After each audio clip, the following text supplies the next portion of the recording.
성경 시편 15편 1절 말씀입니다. 제가 봉독해 올리겠습니다.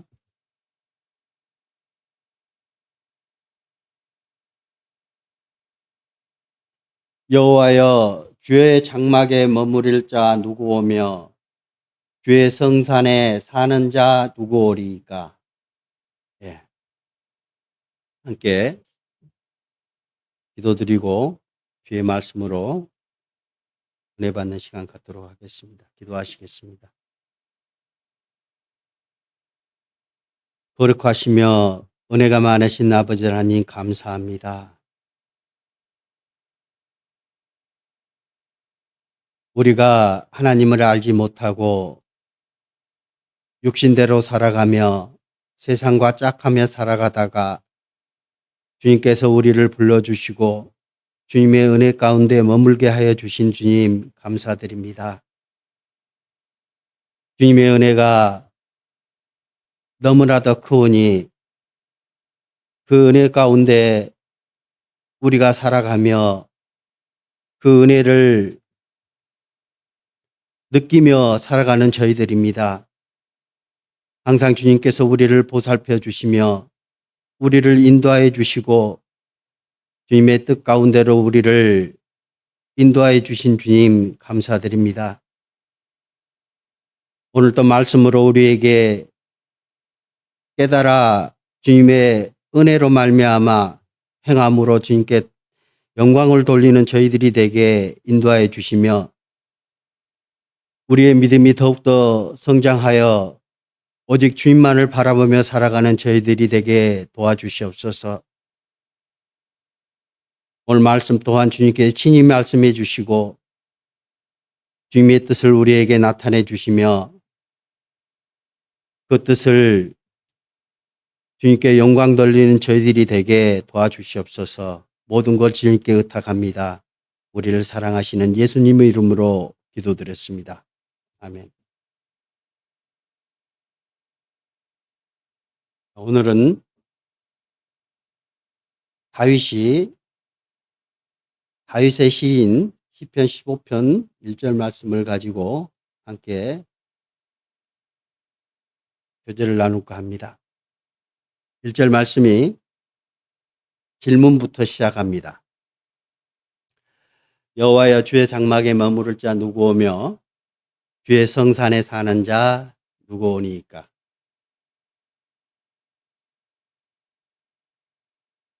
자, 이 질문을 주님한테 다윗이 질문을 하는 겁니다. 우리에게도 똑같은 질문을 던진다고 그러면 우리는 어떤 대답을 하시겠습니까? 여호와여, 주의 장막에 머무를 자 누구 오며 주의 성산에 사는 자 누구 오리까. 그런데 이 시편 15편은 지혜의 시라고도 하는데 시편 14편에도 같은 지혜의 시로서 얘기되고 있습니다. 그렇다면 시편 14편에는 이것과 전혀 대조적으로 얘기를 하고 있습니다. 여러분 잘 아시는 시편 14편 많이 들었던 말씀입니다. 시편 14편 1절입니다. 아까 15편에 있는 말씀과 전혀 대조적인 말씀입니다. 어리석은 자는 그 마음에 이르기를 하나님이 없다 하는도다. 그들은 부패하고 행실이 가증하니 선을 행하는 자가 없도다. 여호와께서 하늘에서 인생을 굽어 살피사 지각이 있어 하나님을 찾는 자가 있는가 보려 하신즉 다 치우쳐 함께 더러운 자가 되고 선을 행하는 자가 없으니 하나도 없도다. 시편 14편에는 하나님을 아는 사람도 없고 하나님을 찾는 자도 없고 세상 모든 사람들이 뭘로요? 죄로서 죄악에 물들어 있을 뿐만 아니라 하나님께로 돌아온 자가 없다는 겁니다. 4절, 죄악을 행하는 자는 다 무지하냐? 그들이 떡 먹듯이 내 백성을 먹으면서 여호와를 부르지 아니하는도다. 그러나 거기서 그들은 두려워하고 두려워하였으니 하나님이 의인의 세대에 계심이로다. 하나님은 죄악 가운데 하나님이 계신 게 아니라 의인의 세대에 함께 계시는 거예요. 그러니까 그들은 세상 사람들이 하나님을 찾지 않는다는 겁니다. 지금도 마찬가지라고 생각해요. 그때뿐만 아니라 지금도 하나님을 찾는 자가 극히 드뭅니다. 믿는다고 하는 사람들 중에도 하나님을 진정으로 믿지 않는 사람들이 많습니다. 가끔가다 그런 질문을 던져봅니다. 정말 하나님 믿습니까? 우리 마음 가운데도 가끔씩 한번 던져질 때가 있습니다. 내가 하나님의 뜻대로 살아가지 아니하고 내 마음대로 살아갈 때 그런 얘기를 한 적이 있습니다. 네가 정말 하나님 믿는 사람이냐라고 질문을 던져보지 않나요? 너 그랬거든요. 혹여 같은 죄를 계속 반복해서 지으면서도 아무렇지 않게 생각하는 경우도 많습니다. 우리의 믿음이 얼마만큼의 믿음인지는 저도 잘 모르겠습니다. 저도 판단하기 힘듭니다. 그러나 그 믿음이 저는 항상 주님을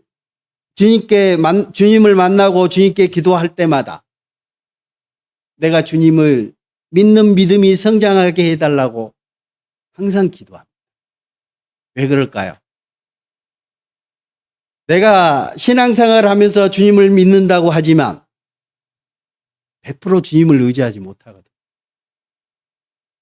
근데 우리가 예수님을 알기 전에는 이런 모습이었거든. 우리가 주님을 알기 전에는 이런 모습이었거든요. 근데 다윗은 15절에 이런 말씀을 하는 겁니다. 다시 시편 15편 1절입니다. 이런 질문을 던지는 겁니다. 여호와여 주의 장막에 머무를 자 누구오며 주의 성산에 사는 자 누구오니까. 생각해 봅시다. 주의 장막이 어떤 곳이죠? 구약에는 하나님께서 이스라엘 백성에게 장막을 지어서 그 가운데 성소와 지성소를 두고 구분을 해놨습니다. 그리고 그 안에는 특별한 사람만이 들어갈 수 있었습니다. 그렇죠? 그러니까 이 장막은, 그리고 우리가 평상시 세상적으로 얘기하는 장막은 뭐예요? 임시 거처죠. 그렇죠? 그리고 여기 있는 말씀처럼 주의 장막에 머물 자 누구오며 주의 성산에 사는 자 누구오니까.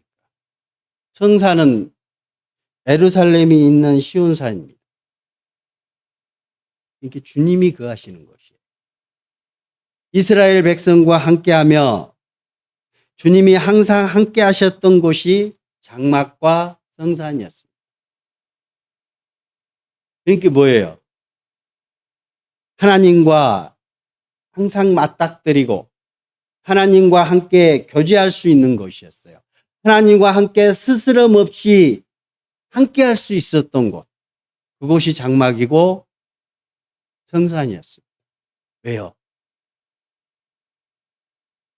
그 지성소 안에는 누구만 들어갈 수 있었습니까? 대제사장만 들어갈 수 있었어요. 그리고 뭐요? 피 없이는 들어갈 수 없었어요. 그렇죠? 왜요? 우리 인간은 아까 14절에 있는 말씀처럼 하나님을 찾지도 않았을 뿐만 아니라 죄악 중에 있었거든요. 하나님을 만나는 사람은 죄가 있으면 안 되는 거거든요. 그래서 하나님의 교제할 수 있는 방법은 피를 가지고 주님 앞에 갈 수밖에 없었다는 겁니다. 그래서 주님께서 용서하시는 그 가운데 하나님과 교제할 수 있는 방법이, 하나님을 만날 수 있는 곳이 성막과 성산이었던 겁니다. 히브리서 9장입니다. 첫 언약에도 섬기는 예법과 세상에 속한 성소가 있더라. 예비한 첫 장막이 있고 그 안에 등잔대와 상과 진설병이 있으니 이는 성소라 일컫고 또 둘째 휘장 뒤에 있는 장막을 지성소라 일컫더라. 그렇죠? 하나님께서 먼저 주신 것, 임시로 주신 것, 그 성소에는, 그 성막 안에는 성소와 지성소가 있었던 겁니다. 그래서 지성소 안에 들어갈 때는 피 없이는 들어갈 수 없고 대제사장이 이스라엘 민족을 대표해서 들어갔던 겁니다. 하나님을 만날 수 있던 곳, 하나님과 소통할 수 있었던 곳이 성막이었고, 그래서 15편에 있는 말씀처럼 다윗이 질문을 던졌던 것처럼 주여 성막에 거할 자 누굽니까? 누구겠습니까? 성막 안에 들어갈 수 있는 자격이 있는 사람이 누구냐 하는 것을 묻고 있는 겁니다. 스가랴 8장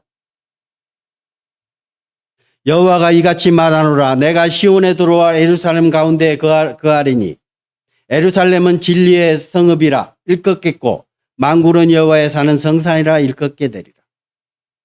예루살렘 성전이 그 안에 있었거든. 그 성전 안에도 똑같이 성막에 있었던 것처럼 주님을 만나고 교제할 수 있었던 겁니다. 유일하게 주님을 만나 뵐 수 있었던 곳입니다. 대면에서. 그렇죠? 우리는 어떻습니까? 우리는 어떤 가운데 있으십니까? 15절의 1절의 말씀처럼 성막에 거할 자 누구냐? 그거를 찾아보자는 겁니다. 히브리서 9장 9절입니다. 이 장막은 현재까지의 비유니 이에 따라 드리는 예물과 제사는 섬기는 자를 그 양심상 온전하게 할 수 없나니 이런 것을 먹고 마시는 것과 여러 가지 씻는 것과 함께 육체의 예법일 뿐이며 개혁할 때까지 맡겨둔 것입니다. 아까 장막은 뭐라고요? 임시 거처였다. 주님이 거하는 임시 거처였습니다. 성전도 마찬가지였습니다. 그러나 주님은 이 장막은 현재까지의 비유다. 언제까지? 주님이 오실 때까지. 예수님이 세상에 이 세상에 오셔서 십자가에서 죽으실 때까지. 10절. 이런 것은 먹고 마시는 것과 여러 가지 씻는 것과 함께 육체의 예법일 뿐이다. 우리의 육체 가운데 있을 때 하나님께 보여주신 예법입니다. 그러니까 언제까지 맡겨둔 거라고요? 개혁할 때. 주님이 오실 때까지. 주님이 오시면 이것이 없어지거든요. 그래서 예수님은 이렇게 말씀하셨습니다. 요한복음 2장. 잘 아시는 말씀입니다. 19절. 예수께서 대답하여 이르시되 너희가 이 성전을 헐라. 내가 사흘 동안에 일으키리라. 예루살렘에 있는 그 성전을 예수님을 헐라고 얘기하십니다. 그래서 유대인들은 얘기합니다. 유대인들이 이르되 이 성전은 46년 동안에 지었건을 네가 3일 동안에 일으키겠느냐 하더라. 그렇죠? 이해 안 가죠. 우리 인간적인 모습으로는, 인간적인 생각으로는 그 성전이 얼마만큼 위대하고 얼마만큼 심혈을 기울이고 얼마만큼 많은 것을 투자해서 주님께서 지으란 대로 지었는데 그것도 기한이 46년이라는 긴 시간 동안 지었는데 요즘은 건물 하나 들어서는데 1년도 안 걸리더라고요. 주택 하나 짓는데 한 3개월이면 다 끝나더라고요. 근데 이들은 성전 그 자체는 뭐예요? 다듬고 주님이 주시는 그 규격대로 만들어서 그 성전을 완성했기 때문에 많은 시간과 인력이 투입돼서 만들어진 거거든요. 그런데 예수님은 바로 얘기합니다. 몰라. 사흘 동안 안에 일으키리라. 저는 예수님이 정말 그들이 예수님이 하나님이라는 걸 믿었다면, 창조주라는 걸 믿었다면 이 또한 믿었으리라 저는 생각을 합니다. 예수님이 죽고 부활하시는 그 몸된 교회를 지칭하는 것도 있지만은 정말 예수님이 창조주라는 것을 믿었다면 그 또한 그들도 믿었으리라 저는 믿습니다. 왜요? 그는 창조주이기 때문에. 헐고 나서 말씀으로 분명히 지을 수 있거든요. 능력이 있으신 분이잖아요. 우주 만물을 창조하신 그 주님이 그거 하나 못 만드시겠습니까? 너무나도 쉬운 방법이죠. 그러나 주님은 그거를 뜻하는 게 아니었잖아요. 2장 21절. 그러나 예수는 성전된 자기 육체를 가리켜 하신 말씀하신 것이라. 죽은 자 가운데서 살아나신 후에야 제자들이 이 말씀하신 것을 기억하고 성경과 예수께서 하신 말씀을 믿었더라. 제자들도 믿지 않았었거든요. 우리라고 저번에 주일 설교 말씀에서 내가 그 가운데 섰을 때 그에 대한 말씀이 있었죠. 우리도 이 가운데 섰을 때 어떤 믿음이었을까요? 믿어졌을까요? 저 같아도 안 믿어졌을 것 같아요. 제자들도 믿지 못했거든요. 그리고 예수님이 그 성전을 다시 세우지도 않았어요. 그렇죠? 근데 제자들이 여기에 있는 말씀처럼 예수는 성전된 자기 육체를 가리킨 것. 3일 만에 죽으시고 십자가에 못 박혀 죽으시고 3일 만에 부활하실 것을 말씀하신 거잖아요. 그래서 제자들도 그때 가서 하하 예수님이 죽고 부활하실 것을. 근데 예수님이 살아계실 때에도 예수님이 십자가에 못 박히시기 전까지도 제자들은 예수님이 죽으실 것도 몰랐고 또한 3일 만에 부활하실 것도 믿지 않았던 거거든요. 심지어 도마는 뭐예요? 예수님 창자국과 못자국에 손가락을 넣어보지 않고는 내가 못 믿겠다고 했던 사람이거든요. 저도 그랬을 것 같아요. 저도 의심이 많은 사람이거든요. 확실하지 않으면 안 믿는 사람이거든요. 그래서 도마가 이해가 됩니다. 저는. 그렇지 않아요? 그런데 제자들도 그랬던 거예요. 주님이 십자가에 못 박히시고 부활하신 이후에 알았던 겁니다. 그리고 하나님이 계신 곳이 어디입니까? 주님은 내 안에 하나님이 계시고 하나님도 내 안에 계신다고 계속 말씀해 주셨어요. 예수님도. 그런데 우리도 똑같은 위치에 있습니다. 예수님과 똑같은. 고린도전서 3장 16절. 너희는 너희가 하나님의 성전인 것과 하나님의 성령이 너희 안에 계시는 것을 알지 못하느냐. 누구든지 하나님의 성전을 더럽히면 하나님이 그 사람을 멸하시리라. 하나님의 성전은 거룩하니 너희도 그러하니라. 주님도 거룩하신 분이었습니다. 왜요? 자기 육체가 성전이었기 때문에.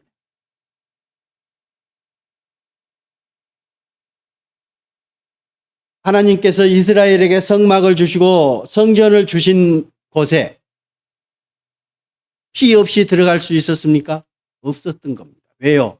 그 안에는 주님이 계시고 주님은 거룩하신 분이고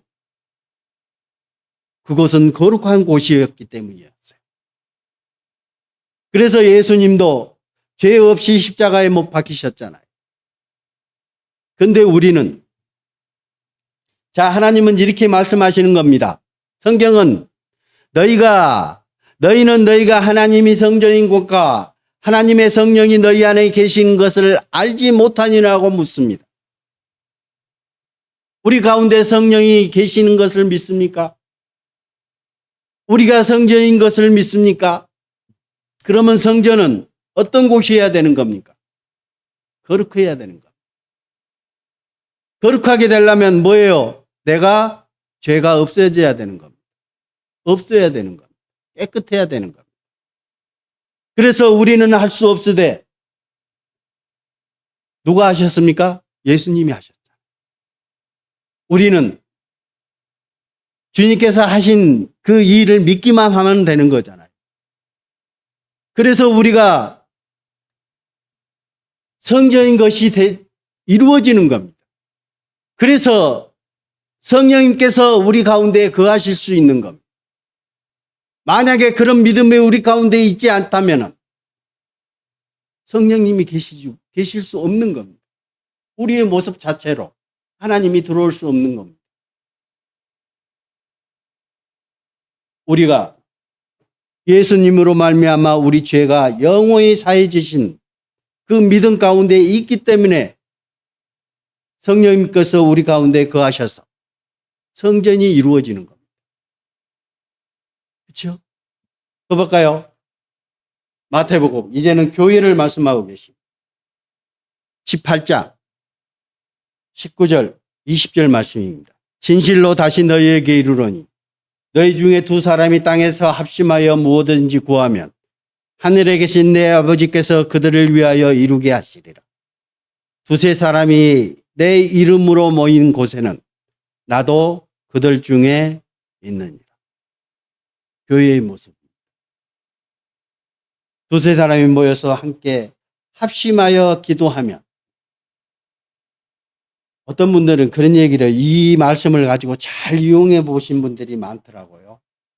그냥 셋이서 이동하고 그냥 아무 데나 모여 있으면 그냥 주님이 계신다라고 이용하시는 분들이 계십니다. 근데 여기 보시면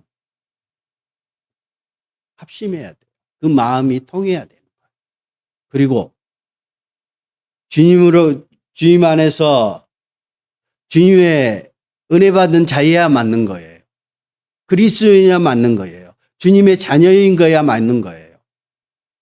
각자의 자기가 주님 안에서 성전인 그 모습이어야 되는 거예요. 그분들이 두세 사람이 모여 있을 때 주님 안에서 그 모인 그곳에 주님도 함께 하시는 거. 교회의 모습.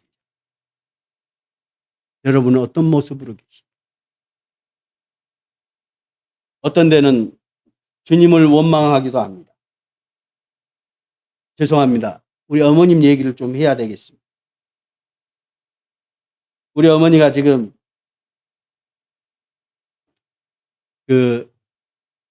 수술을 앞두고 있습니다. 그래서 어머니한테 그거를 설명하러 들어갔습니다. 어머니는 지금이라도 하나님께 가고 싶다고 얘기하셔요. 지금이라도 죽었으면 좋겠다고 얘기하셔요.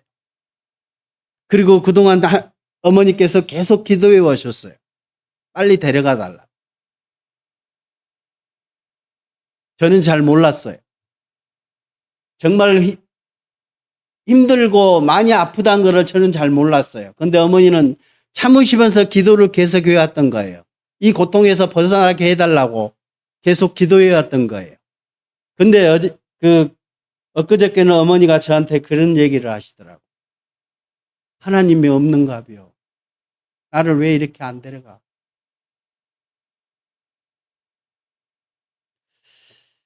그래서 어머니 제가 그랬어요. 수술합시다 그랬어요. 그랬더니 그건 안 하고 싶대요.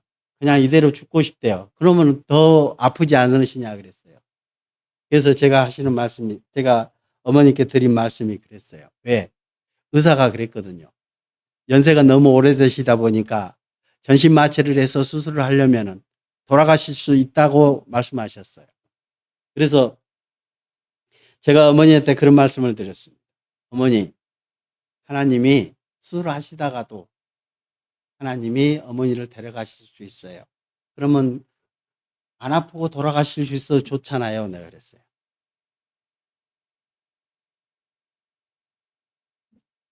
우리의 생명은 하나님께 있잖아요. 그렇죠? 특히 그리스도인들은 더욱더 그렇다고 저는 생각을 합니다. 하나님을 믿는 하나님의 자녀는 더욱더 그러하지 않습니까? 우리의 생명이 주님께 들어 있는 겁니다. 어떤 상황에 있든지, 어떤 어려운 가운데 있든지, 우리의 생사가 눈앞에 있더라도 그리스도인들은 그 두려움에서 벗어날 수 있잖아요. 그렇죠? 믿지 않는 사람은 그 두려움이 항상 있는 겁니다. 정말 믿습니까? 주님의 은혜를 정말 믿습니까? 주님께서 하신 일을 정말 믿습니까? 그걸 되묻고 싶어요. 여러분 생각해 봅시다. 여러분 믿을 때 정말 스스럼 없이 믿어졌습니까? 저도 그렇지 않았어요. 우리 아들도 그렇더라고요. 우리 아들이 구원받았다고 다 알고 있어요. 예수님 피에 대해서 다 알고 있었어요. 그러나 또 지옥에 대해서 얘기하면 또 두려움이 생기는 겁니다. 지옥에 대해서 얘기하면 혹여 내가 지옥 가지 않을까? 지금 죽으면 확신이 없는 거예요. 천국에 대한 확신이 없는 거예요. 고등학교 때 애가 매 울어요. 그러면 성경 말씀을 가지고 같이 교제하면서 계속적으로 말씀해 줬어요. 안 돼요. 여기까지 안 오는 거예요. 믿어지지 않는 겁니다. 그래서 지옥만 이어가면 내가 지옥 갈 것 같대요. 그 두려움이 있는 겁니다. 믿어지지 않기 때문에 두려움이 있는 겁니다. 그래서 가끔씩 물어보는 겁니다. 정말 믿습니까? 자기 자신이 생각해 봐야 되지 않겠습니까? 자기 자신에게 질문을 던져봐야 되지 않겠습니까? 우리가 정말 믿습니다. 주님이 살아계신과 주님께서 나를 위해서 십자가에 못 박히시고 피를 흘리시고 그 거룩하신 피로 말미암아 내 죄가 하나님 앞에 다 사라졌다는 것을 믿어지십니까? 그리고 하나님께서 나에게 죄 없다, 기억하지 않겠다라는 그 말씀을 믿습니까? 예. 믿어진다면 평안이 올 수밖에 없는 겁니다. 그렇죠? 주님은 우리에게 말씀하십니다. 너희와 함께 하겠다는 것. 에베소서 1장 21절, 23절 말씀입니다. 모든 통치와 권세와 능력과 주권과 이 세상뿐 아니라 오는 세상에 일컫는 모든 이름 위에 뛰어나게 하시고 또 만물을 그 발 아래 복종하게 하시고 그를 만물 위에 교회로 머리로 삼으셨느니라. 교회는 그의 몸이니 만물 안에서 만물을 충만하시는 이의 충만이니. 교회는 주님이 머리로 오시고 우리는 몸이잖아요. 가끔씩 착각하는 분들이 계시더라고요.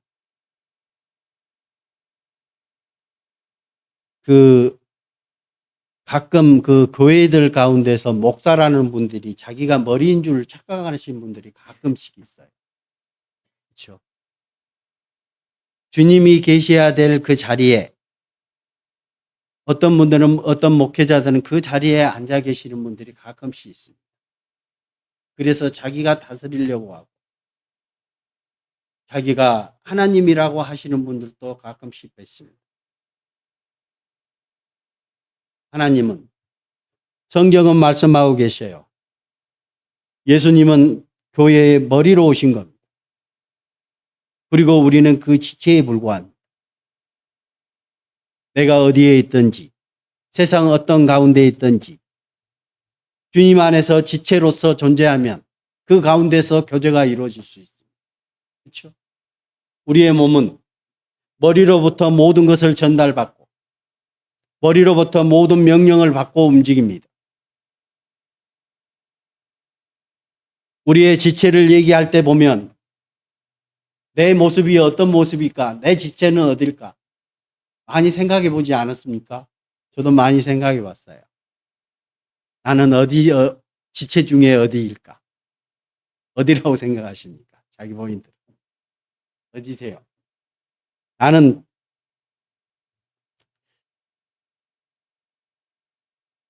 가끔씩 자기를 비하해서 발에 끼어 있는 때라고 생각하시는 분들도 가끔씩 얘기하는 걸 봤습니다. 그러나 그렇지는 않을 거라고. 그건 하나 때에 불과하지. 버려진 자잖아요. 때면은. 근데 지체에 연결되어 있다면은 분명히 통증을 느끼고 전달받으면 그 전달에 응할 수 있는 것이 지체이지 않을까 싶습니다. 그렇죠? 머리카락도 있는 분과 없는 분의 차이가 엄청 큽니다. 있는 사람들은 아무렇지 않게 머리를 쓰다듬고 다닙니다. 이 때 앞에 밖에 나가신 분들 중에 머리 없으신 분들은 참 고생 많습니다. 머리카락이 얼마나 소중합니까? 눈썹이 요즘에는 심기도 하더라고요. 눈썹이 없는 분들의 이 눈썹의 역할이 어떤 건지 아시죠? 땀이 흘리면은 어디로 들어가요? 눈으로 들어가지 않습니다. 가운데로 흘리든지 옆으로 흘리든지. 그냥 있는 게 아니고. 그래서 우리의 교회 안에서의 지체는 주님께서 명령하신 대로 움직이는 겁니다. 주님의 뜻대로 우리가 행함으로 나타내야 되는 겁니다. 행동으로 나타내야 그게 참된 교회의 지체입니다. 그거를 주님께서 말씀하고 계십니다. 또 한 가지, 교회에 주님이 계시는 곳. 전에는 성막에 있었고 예루살렘의 성전에 있었고 그 다음에 이스라엘 가운데 주님이 함께 하셨을 뿐만 아니라 이제는 주님이 오신 이후에는 내가 성전인 것, 나 자신이 성전인 것, 그 다음에 교회 가운데 주님이 함께 하시는 것. 그리고 또 어디 있을까요? 성사는 앞으로 이루어질 주님과 함께 할 수 있는 곳, 천국입니다. 요한복음 14장 12절 예수님이 이렇게 말씀해 놓으셨습니다. 내 아버지 집에 거할 곳이 많도다. 그렇지 않으면 너희에게 일렀으리라. 내가 너희를 위하여 거처를 예배하러 가노니 가서 너희를 위하여 거처를 예배하면 내가 다시 와서 너희를 내게로 영접하여 나 있는 곳에 너희도 있게 하리라. 주님이 죽고 3일 만에 부활하셔서 올라가셨습니다. 그리고 우리의 거처를 예비한다고 그랬습니다. 거처를 예비해 놓으시고 그리고 우리에게 다시 오시겠다고 약속하신 겁니다. 우리를 데리러 오시겠다는 겁니다. 그죠? 그래서 우리는 지금 대부분 그리스도인들은 지금 주님께서 다시 오시겠다고 한 그 약속을 기다리고 있습니다. 힘드시죠? 세상이 너무나도 위험하고 살기 힘들고 어려운 가운데 있습니다. 그러나 그리스도인들은 희망이 있잖아요. 주님께서 오신다는 그 약속. 그 약속에 대한 믿음이 있고 그 약속에 대한 희망이 있는 겁니다. 그곳에는 우리가 생각하지 못한 평안함이 있고 화평이 있고 주님과 영원히 함께 할 수 있는 곳이기 때문입니다. 그렇죠? 그렇다면 그곳에 갈 수 있는 자격이 있어야 되는 거 아니겠습니까? 그래서 주님은 이사야 61장에 이렇게 만들어서 너희들을 데려가겠다는 겁니다. 그래서 우리에게 뭐예요? 믿으라는 거예요. 10절 내가 여호와로 말미암아 크게 기뻐하며 내 영혼이 나의 하나님으로 말미암아 즐거워하리니 이는 그가 구원의 옷을 내게 입히시며 공의의 겉옷을 내게 더하심이 신랑이 사모를 쓰며 신부가 자기 보석으로 단장함 갖게 하셨습니다. 우리를 신부처럼 만들어 주시겠다는 것. 우리를 구원의 옷으로 입히시고, 구원의 옷이 뭐예요? 예수님의 피가 우리를 깨끗하게 한 그 구원의 옷입니다. 그 구원의 옷으로 입히시고 공의의 겉옷을 내게 더하십니다. 주님을 믿고 난 다음 이후에 우리가 주인과 함께 동행하면서 동행하는 그 삶 가운데 주님께 영광 돌리는 그 가운데서 우리의 원래 그 영광스러운 모습이 변해가는 거잖아요. 그래서 주님을 맞이할 때 당당히 나아갈 수 있는 우리가 돼야 되지 않겠습니까? 흰 옷만 입고 겉옷은 공의의 겉옷은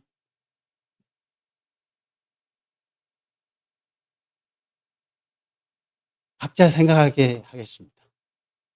공의의 겉옷은 어떤 모습인지 주님 앞에 가면 나오겠죠. 하나님은 우리를 단장하기를 원하십니다. 또 볼까요? 요한계시록 7장.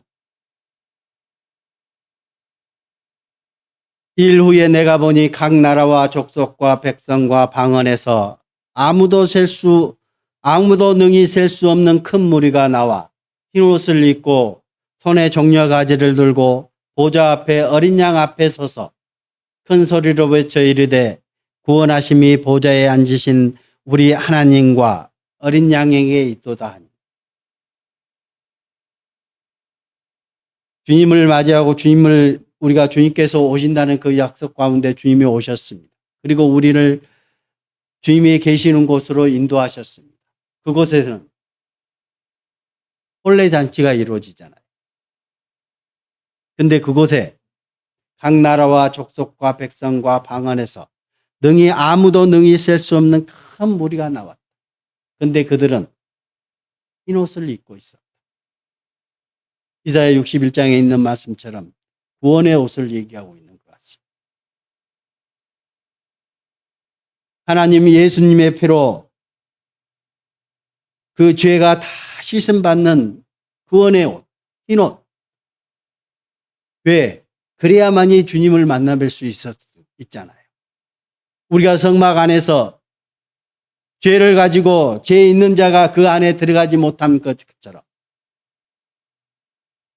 성전에 피 없이는 그 안에 들어가지 못한 것처럼 이것 또한 구원의 옷을 입지 않고는 갈 수 없는 곳이잖아요. 그래서 그 많은 사람들이, 그 많은 무리가 흰 옷을 입고 주님 앞에 섰던 겁니다. 이 무리 가운데 내가 속해져 있냐 하는 겁니다. 그렇죠? 이 무리 가운데 내가 속해져 있을까? 또 볼까요? 이들이 누구인지 7장 13절 14절 장로 중 하나가 응답하여 나에게 이르되 이 흰옷 입은 자들이 누구며 또 어디서 왔느냐. 14절 내가 말하기를 내 주여 당신이 아시나이다 하니 그가 나에게 이르되 이는 큰 환란에서 나오는 자들인데 어린 양의 피에 그 옷을 씻어 희게 하였느니라. 예수님의 피로 우리의 죄를 영원히 깨끗게 하지 않으면 애식에 오신 이 흰옷을 입을 수 없는 겁니다. 그들은 어린 양의 피에 그 옷을 깨끗하게 한 하나도 남김이 없이 정말 깨끗한 예수님의 피로 모든 죄를 다 사함받은 그들이었습니다. 그렇죠? 그들만이 그곳에 갈 수 있거든요. 하나님이 배울 수 있는 것은 깨끗한 모습의 주님 앞에 설 수밖에 없는 겁니다. 그래서 예수님께서 십자가에 못 박히실 때 성전의 그 휘장이 위에서부터 아래로 찢어졌던 겁니다. 왜요? 그 전에는 피를 가지고 들어가야 됐었지만 이제는 예수님의 피로 말미암아 그 모든 것이 이루어졌기 때문에 그 장막이 필요 없었던 겁니다. 휘장이. 그래서 하나님께서 위에서부터 밑으로 찢어버린 거예요. 밑에서부터 위에서 찢은 거는 세상에서 사람들이 찢는 거지만 위에서부터 밑으로 찢은 건 하나님이 직접 뭐예요?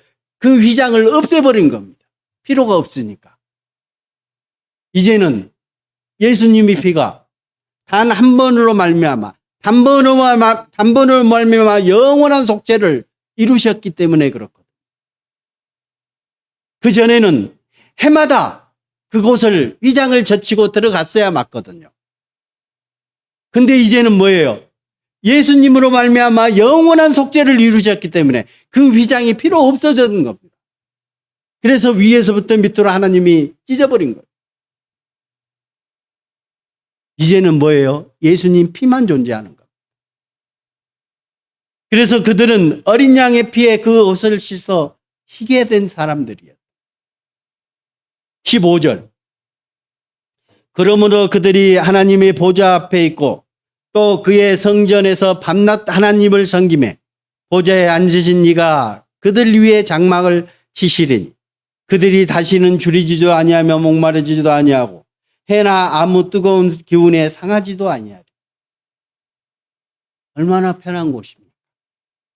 이러니까 세상 가운데 계시면서 주님을 바라고 기다리는 겁니다. 주님이 오시는 그날 우리의 모습은 뭐예요? 정말 아름다운 모습으로 변화될 뿐만 아니라 그곳에는 16절에 있는 말씀처럼 줄이지도 아니하고 목마르지도 아니하고 해나 아무 뜨거운 기운에 상하지도 아니하고 어떤 해로운 것도 없다는 겁니다. 우리 직원 중에 어떤 분이요. 과학이 발전하면 그것 좀 했으면 좋겠대요. 뭐냐고 그랬더니 점심때마다 밥을 먹어야 되잖아요. 하루 3끼를 먹어야 되니까 그게 귀찮은 겁니다. 그래서 과학이 발전하면 뭐예요? 그냥 알약 하나 딱 먹고 밥 안 먹어도 사는 세상 됐으면 좋겠다라고 얘기합니다. 그거 하나도 귀찮아 하거든요. 천국은 그런 곳이거든요, 사실. 먹을 필요도 없고, 줄이는 것도 없는 겁니다. 목마르는 것도 없는 겁니다. 17절. 이는 보좌 가운데 계신 어린 양이 그들의 목자가 되사 생명수 샘으로 인도하시고 하나님께서 그들의 눈에서 모든 눈물을 씻어 주실 것입니다. 가끔가다 그런 영상들을 봅니다. 하나님이 착하고 충성된 종아, 수고했다, 고생했다. 우리가 갔을 때 주님께서 그 위로를 해주시지 않겠습니까? 한낮이라 하기는 좀 표현하기 좀 그렇습니다. 부모님들도 자식들이 어디서 고생하고 오면 고생했다, 수고했다. 사랑으로 품어주시잖아요. 주님은 더욱더 그러지 않으실까? 정말 우리가 사도 바울처럼 죽음을 무릅쓰고 주님을 섬기며 주님을 우러러 보셨다면 주님이 보시는 사도 바울과 주님이 보시면 내가 똑같겠습니까? 저는 당연히 다르다고 생각합니다. 제 모습은 정말 그래도 주님께서 칭찬하시겠지만은 만에 하나이기 때문에. 그러나 사도 바울에 어떻게 비교할 수 있겠습니까? 사도 바울의 행적을 보면은 주님을 위해서 자기 목숨까지도 바치신 분이죠. 자기의 모든 세상의 부귀 영화를 모세도 그랬지만 다 주님께 드렸던 거거든요. 그러신 분하고 어떻게 비교할 수 있겠습니까? 저는 생각하지 않습니다. 그러나 주님께서는 우리에게 그렇게 분명히 약속해 주셨잖아요. 생명수 샘으로 인도하시고 하나님께서 그들의 눈에서 모든 눈물을 씻어 주실 것이다.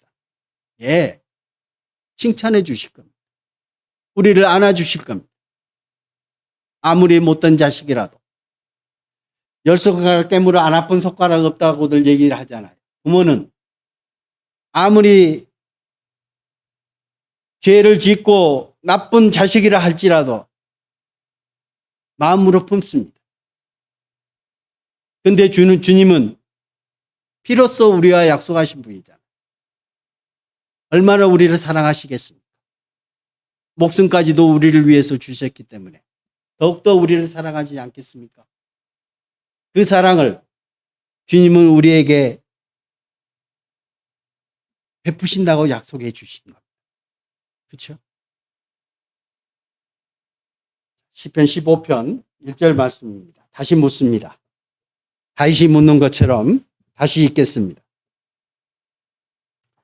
여호와여, 주의 장막에 머물 자 누구오며 주의 성산에 사는 자 누구오니까? 누구십니까? 믿는 자들. 주님을 믿는 자들. 주님의 은혜를 받은 자. 주님의 거하시는 곳에 거하는 자. 그렇죠? 그들이 주의 장막에 머무르며 주의 성산에 사는 자가 되는 것. 그들은 그러면서 이 시편 15편에 보면은 그들 거한 자들이 행할 길을 또 얘기하고 있습니다. 주님과 함께 거할 자의 자격을 갖춘 자들의 행위에 대해서 또 말씀하고 계십니다. 이렇게 행하라고. 2절. 정직하게 행하며 공의를 실천하며 그의 마음에 진실을 말하며 그의 혀로 남을 허물하지 아니하고 그의 이웃에게 악을 행하지 아니하며 그 이웃을 비방하지 아니하며. 4절. 그의 눈은 망령된 자를 멸시하며 여호와를 두려워한 자들을 존대하며 그의 마음에 서운한 것은 해로울지라도 변하지 아니하며 이자를 받으려고 돈을 구워주지 아니하며 뇌물을 받고 무죄한 자를 해하지 아니하는 자이니 이런 일을 행하는 자는 영원히 흔들리지 아니하리라.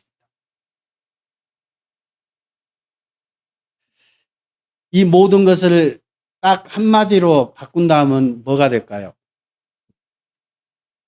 딱 한마디로. 하나님께서 우리에게 주신 계명 중에 내 이웃을 내 몸과 같이 사랑하라. 저는 그 한마디로 이 모든 것이 함축되어 있다고 생각합니다. 주님께서 우리에게 내 이웃을 내 몸과 같이 사랑하라. 내가 너희를 사랑한 것 같이.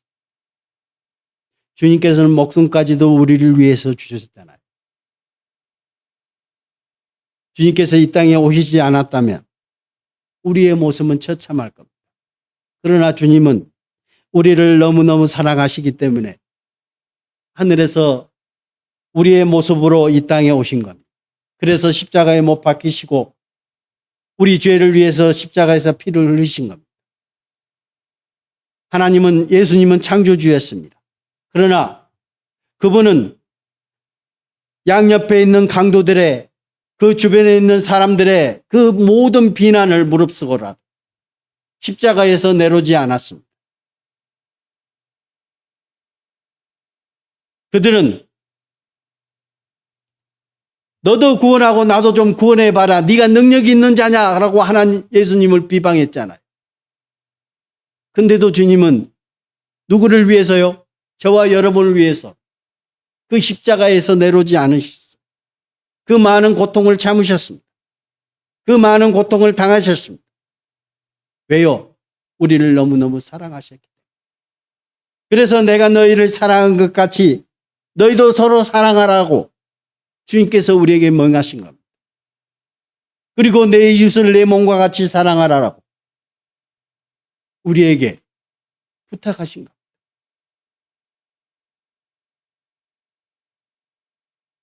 주님은 우리에게 본 모습을 보여주셨습니다. 나를 따르라. 자기 십자가를 지고 나를 따르라고 얘기했었어요. 왜요? 주님이 먼저 앞서가시고 그 다음을 우리에 따라가는 겁니다. 많은 선진들이 예수님의 뒤를 따르고 있습니다. 따랐습니다. 우리에게까지 이르렀습니다. 우리는 어떤 모습으로 주님을 따라가고 계십니까? 그렇죠? 지금도 주님 머리 된 주님을 바라보며 그동안 많은 선지자들이 따라간 그 자리를 우리는 그 뒤를 또 따르고 있습니다.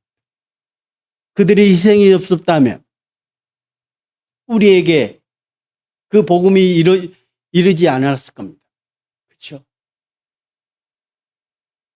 우리는 다시 한번 생각하게 됩니다. 정말 주님이 계시는 내가 거룩함 가운데 살아가는지, 주님을 모시는 몸된 가운데 거하고 있는지,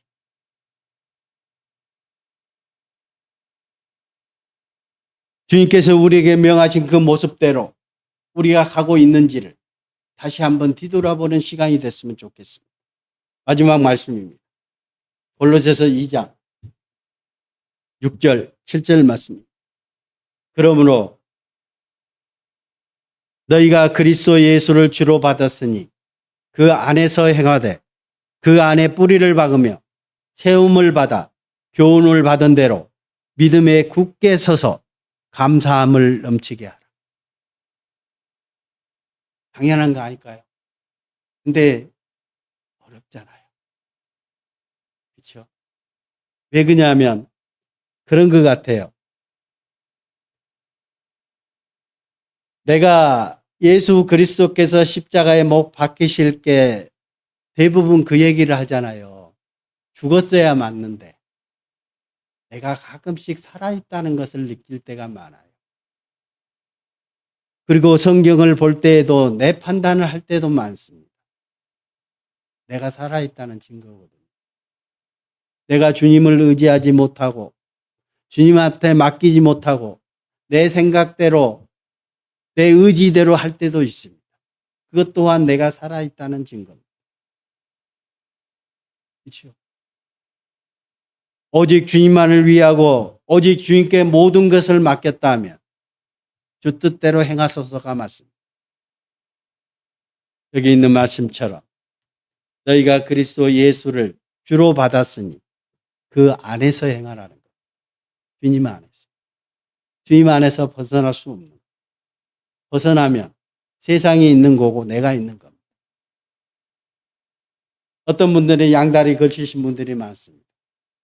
나도 있고 주님도 있는 거예요. 내가 필요할 때는 주님을 찾고 필요 없으면 주님을 안 찾습니까? 아닌 겁니다. 오로지 주님 안에 거해야 되는 겁니다. 그 안에 뿌리를 박으며 세움을 받아 교훈을 받은 대로 믿음에 굳게 서서 감사함을 넘치게 하라. 믿음이 있는 만큼 감사함도 넘치는 겁니다. 힘들수록 더욱더 감사함이 넘치는 것 같아요. 저는 그렇습니다. 어렵고 힘드십니까? 예, 그럴 때마다 주님을 더욱더 의지하게 되고 그것을 통해서 주님을 더욱더 알아가게 될 뿐만 아니라 그 가운데서 주님을 발견하고 더욱더 주님께 감사하는 생활을 하게 되더라고요. 그것이 우리의 주님을 바라보며 주님께서 우리에게 오시겠다고 약속하신 그 약속을 믿는 믿음이 이루어지지 않을까 싶습니다.